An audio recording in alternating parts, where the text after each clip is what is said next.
The Independent Policing Oversight Authority (IPOA) has said that the investigations of the killings of 4 protesters at Masimba in Kajiado County in June 2022 by members of the General Service Unit of the National Police Service and the death by police of the 2 Kianjokoma brothers on 1st of August 2021 in Embu County have been completed and the matter is in court. Speaking while addressing the media, the authority's chairperson Ann Makori said that the Office of the Director of Public Prosecution (ODPP) has taken up the matter. And in regards to this, IPOA has noted the strong stand taken by His Excellency the President, Dr. William Samoei Ruto, and his administration against extrajudicial activity by members of the National Police Service. We assure Kenyans that the board is in full alignment with His Excellency's position and directives on the matter.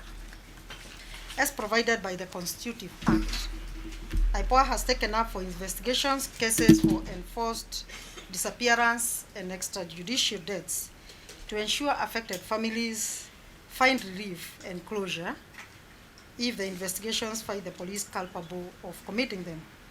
The authority has commenced investigations and audit of the recently disbanded Special Service Unit (SSU) and other formations within the National Police Service to establish the priority of the operations and levels of professionalism. This follows the accusations of the unit's involvement in many cases of extrajudicial killings and enforced disappearance of people in Kenya.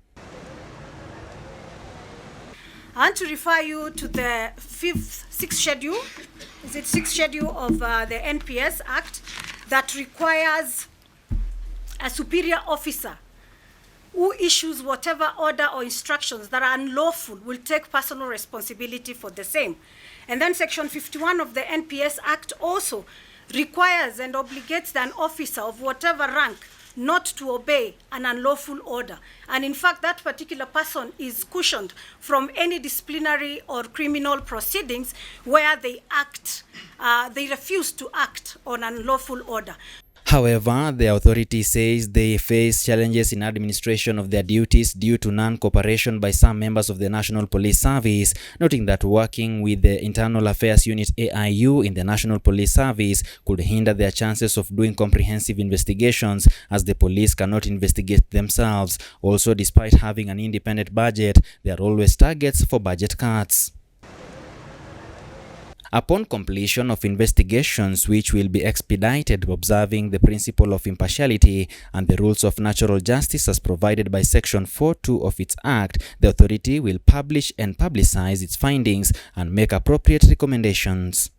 A can of worms has opened up in the Directorate of Criminal Investigations following the orders by President Dr. William Ruto for disbandment of the Special Service Unit in the DCI. However, the Independent Policing Oversight Authority (IPOA) says it is still investigating actions or inactions by members of the National Police Service that have led to forced disappearance, abductions, and murders of members of the public in a way that is not constitutional. And they're calling on the members of the public to come forward and issue information that may lead to solving of these cases. Samson Jura reporting for The Informer, Nairobi.